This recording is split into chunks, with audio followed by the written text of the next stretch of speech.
Day 6. My son was here for the weekend. I got up with him at 5:15 this morning to get him off to school, make him breakfast. We didn't get to sleep till probably 1 o'clock, so working on 4 hours sleep, kind of logged on to the internet to see if there was a class later in the day so that maybe I could sleep in today.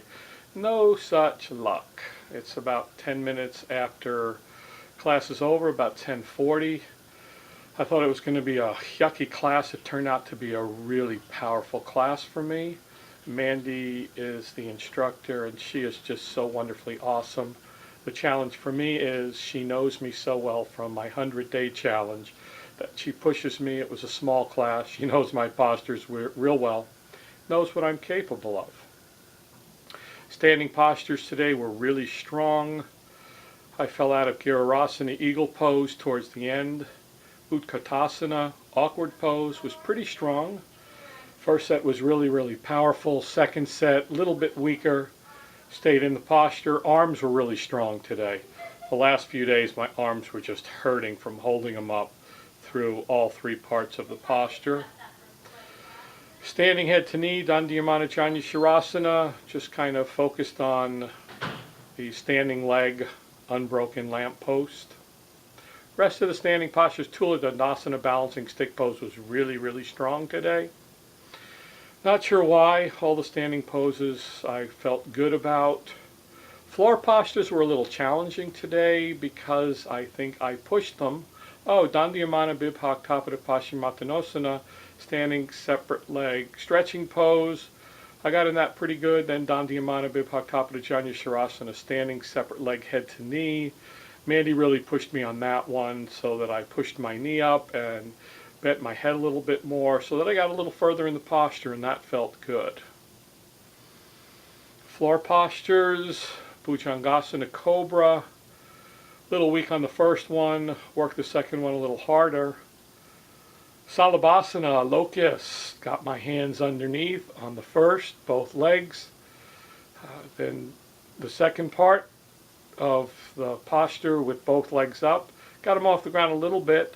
Second set, got my hands underneath again, so making really good progress. Both legs felt strong. And got both legs together up a little bit higher.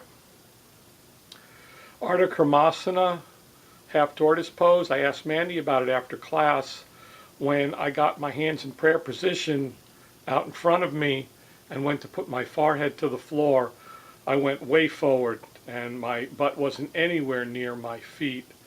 And then coming back up, I had to walk my hands back in order to use my abdominals to get back up to sitting position. So after class I asked her, and she recommended that once my hands touch the floor, that first I focus on getting my hips down towards my heels as far as I can, then push my hands forward a little bit more, and naturally my head would come down and my hips would get down to my heels a little bit more. That worked out real well, so I'm anxious to see how that works out tomorrow. In Sasangasana Rabbit, I was able to get a good grip on my heels and move past. When I got the grip, I was like this, and then when I moved forward, my hands slip off a little. I did maintain the grip and was able to bend forward a little bit more today, so that's feeling a little bit stronger.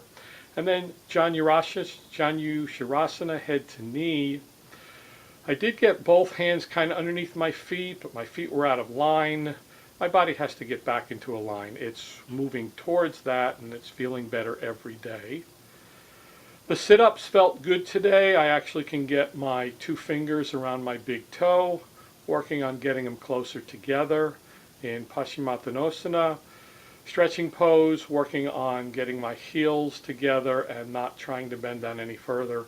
All in all, as tired as I am, strong class.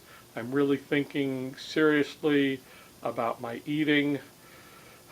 My belly is definitely in the way of a lot of the postures, especially the forward bending postures. Thanks for listening. Namaste.